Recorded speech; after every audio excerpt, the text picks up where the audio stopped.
ನಮಸ್ಕಾರ. ಈಗೊಬ್ಬರು ಕ್ಲೈಂಟು ಲೈನಲ್ಲಿದ್ದಾರೆ. ಅವರು ಕೈ ಮದ್ದಿಗೆ ಒಳಗಾಗಿದ್ರು ಮತ್ತು ಸರ್ಪದೋಷದಿಂದ ಪ್ರಾಬ್ಲಮ್ ಆಗ್ತಿತ್ತು. ಮದುವೆನೂ ಕೂಡ ಎಲ್ಲೂ ಸೆಟ್ ಆಗ್ತಾ ಇರಲಿಲ್ಲ.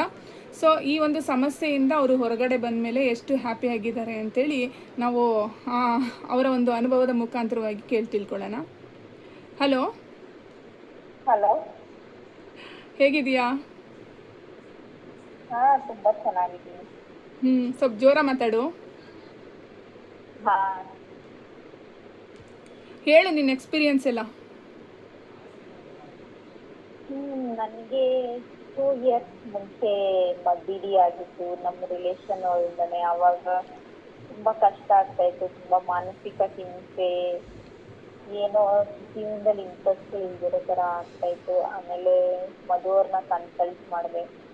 ಆಮೇಲೆ ಕೈಮದ್ದಿನ ಜೊತೆ ನನ್ಗೆ ಸರ್ಪದೋಷನೂ ಇದೆ ಅಂತ ಗೊತ್ತಾಯ್ತು. ಅದರಿಂದ ತುಂಬಾ ಈ ಕಂಗನ ಕೂಡ್ಬಾರ್ದು ಇರೋದು, ಈ ತರ ಎಲ್ಲ ಸಮಸ್ಯೆ, ಮತ್ತೆ ಹೆಲ್ತ್ ಇಶ್ಯೂಸ್ ಎಲ್ಲ ತುಂಬಾ ಆಗ್ತಾ ಇತ್ತು. ಆಮೇಲೆ ಅವರು ಏನಾದ್ರು ರೆಮಿಡೀಸ್ ಎಲ್ಲ ಹೇಳಿದ್ಮೇಲೆ, ಎಲ್ಲ ಸರ್ಪದೋಷ ಎಲ್ಲ ಕ್ಲಿಯರ್ ಮಾಡಿದ್ಮೇಲೆ ಆಮೇಲೆ ನನ್ಗೆ ಮದ್ವೆ ಸೆಟ್ ಆಯ್ತು. ನಮ್ ರಿಲೇಷನ್ ಅಲ್ಲೇ ಸೆಟ್ ಆಯ್ತು. ಈಗ 1 month ಮುಂಚೆ ಮದ್ವೆ ಕೂಡ ಆಯ್ತು. ಇವಾಗ ಮುಂಚಿನ ತರ ಯಾವುದೇ ಸಮಸ್ಯೆ ಇಲ್ಲ. ಇವಾಗ ಚೆನ್ನಾಗಿದ್ದೀನಿ, ಖುಷಿಯಾಗಿ, ಯಾವುದೇ ಮಾನಸಿಕ ಹಿಂಸೆ ಇಲ್ಲದೆ ತುಂಬಾ ಚೆನ್ನಾಗಿದ್ದೀನಿ. Thank you.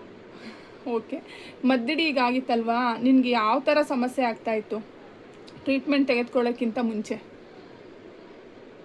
ಯಾವ ತರ ಸಮಸ್ಯೆ ಅಂದ್ರೆ ಯಾವ್ದ್ರ ಮೇಲೂ ಇಂಟ್ರೆಸ್ಟ್ ಇರ್ತಾರಿಲ್ಲ. ಒಬ್ಳೇ ಇರ್ಬೇಕು ಅನ್ಸೋದು, ಕತ್ಲಲ್ಲಿ ಇರ್ಬೇಕು ಅನ್ಸೋದು, ಈ ತರ ಎಲ್ಲ ತುಂಬಾ ಅನ್ಸ್ತದೆ. ಅದಾದಮೇಲೆ ದೈಹಿಕವಾಗಿ ಏನು ಪ್ರಾಬ್ಲಮ್ ಇತ್ತು? ಅಂದರೆ ಬಾಡಿಯಲ್ಲಿ ಏನು ಪ್ರಾಬ್ಲಮ್ ಇತ್ತು? ಬಾಡಿಯಲ್ಲಿ ಏನು PCOS ಸ್ಟಾರ್ಟ್ ಆಗಿತ್ತು. ಆಮೇಲೆ ಸರಿ ಹೋಯ್ತದೆ. ಇವಾಗ ಅದು ಎಲ್ಲ ಔಷಧಿ ಎಲ್ಲ ತಗೊಂಡು. ಟ್ರೀಟ್ಮೆಂಟ್ ಆದಮೇಲೆ ಅಂದರೆ ಸ್ಟೆಪ್ ಬೈ ಸ್ಟೆಪ್ಪು ಹುಷಾರಾಯ್ತಾ ಅಥವಾ ಒಂದೇ ಸರಿನೇ ಹುಷಾರಾಯ್ತಾ? ಒಂದೇ ಸರಿ ಏನಾಗಲ್ಲ, ಸ್ಟೆಪ್ ಬೈ ಸ್ಟೆಪ್ ನಿಧಾನಕ್ಕೆ ಕ್ಲಿಯರ್ ಆಗುತ್ತೆ. ಆಮೇಲೆ ಸರ್ಪದೋಷ ಅಂದರೆ ಎಷ್ಟು ಕಡೆ ಎಲ್ಲ ಗಂಡು ನೋಡಿದ್ರಿ? ಏನು ಯಾವ ಥರ ಸೆಟ್ ಆಗ್ತಿತ್ತಾ ಇಲ್ವಾ? ತುಂಬಾ ಕಡೆ ಗಂಡು ನೋಡ್ತಾ ಇದ್ರು. ಏನಾದ್ರೂ ಒಂದು ಆಗಿ ಯಾವ್ದು ಸೆಟ್ ಆಗ್ತಾ ಇಲ್ಲ. ಏನೋ ಒಂದು ರೀಸನ್ ಒಟ್ಟಿನಲ್ಲಿ ಕ್ಯಾನ್ಸಲ್ ಆಗ್ತಾ ಇತ್ತು. ಹೌದು. ಆಮೇಲೆ ಇದು ಅರಿಶಿನ ಸಂಜೀವನಿಯನ್ನ ತೆಗೆದುಕೊಂಡಲ್ಲ, ಅದ್ರದ್ದು ಪ್ರೊಸೀಜರ್ ಎಲ್ಲ ಹೇಳ್ಕೊಟ್ನಲ್ಲ, ಹೇಳ್ಕೊಟ್ಟಿದ್ದ ಆದಮೇಲೆ ಎಷ್ಟು ದಿವಸ ಆದಮೇಲೆ ರಿಸಲ್ಟ್ ಬಂತು, ಗಂಡು ಸೆಟ್ ಆಯಿತು? ಅರಿಶಿನ ಕೊಟ್ಟಿದ್ನಲ್ಲ, ಅದ್ರದ್ದು ಪ್ರೊಸೀಜರ್ ಹೇಳ್ಕೊಟ್ಟಿದ್ನಲ್ಲ ಸ್ನಾನದೆಲ್ಲ, ಅದು ಮುಗ್ದಿದ್ದಾದ್ಮೇಲೆ ಎಷ್ಟು ದಿವಸ ಆದಮೇಲೆ ಗಂಡು ಸೆಟ್ ಆಯಿತು? ಅದು ಮುಗಿ 21 ದಿವಸ. ಏನು? 21 ದಿವಸ. 21 ದಿವಸ. ಅದೇ ಒಬ್ಬೊಬ್ಬರಿಗೆ, ಕೆಲವ್ರಿಗೆ ಅದೇ ಬೇಗ ಸೆಟ್ ಆಗುತ್ತೆ, ಇಲ್ಲ 3 ತಿಂಗಳು, 6 ತಿಂಗಳು, 9 ತಿಂಗಳು ಹಿಂಗೆಲ್ಲ ಸೆಟ್ ಆಗುತ್ತೆ. ನಿನಗೆ ಬೇಗನೆ ಸೆಟ್ ಆಯಿತು. ಬಟ್ ಮನೆ ಹತ್ರ ಇರೋ ಹುಡುಗನೇ ಸೆಟ್ ಆದ. ಯಾವಾಗ? ಹೋದ ತಿಂಗಳೇನಲ್ಲ ಮದುವೆ ಆಗಿದ್ದು? ಹೌದು. ಈಗ ಹೇಗಿದೆ ಲೈಫ್?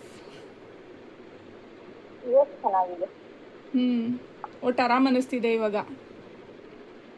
ಆರಾಮ್ ಅನಿಸ್ತದೆ.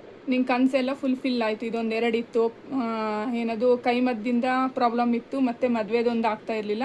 ಆ 2 ಪ್ರಾಬ್ಲಮ್ಮಿಂದ ಹೊರಗಡೆ ಬಂದಿದೆಯಾ? ಖುಷಿಯಾಗಿದೆಯಾ? ಹೌದು. ಎಷ್ಟು ಖುಷಿಯಾಗಿದೆಯಾ? ತುಂಬ ತುಂಬ ತುಂಬ. ಓಕೆ, ಇದೇ ಥರ ಚೆನ್ನಾಗಿರು.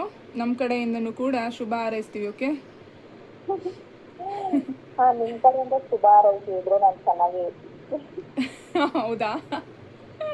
ಹಾಗೆ ಷಷ್ಠಿ ದಿವಸ ಹೇಳ್ಕೊಟ್ಟಿದ್ದೀನಲ್ಲ, ಅದು 1 ವರ್ಷದವರೆಗೂ ಮಾಡು. ಪ್ರತಿ ಷಷ್ಠಿಗೂ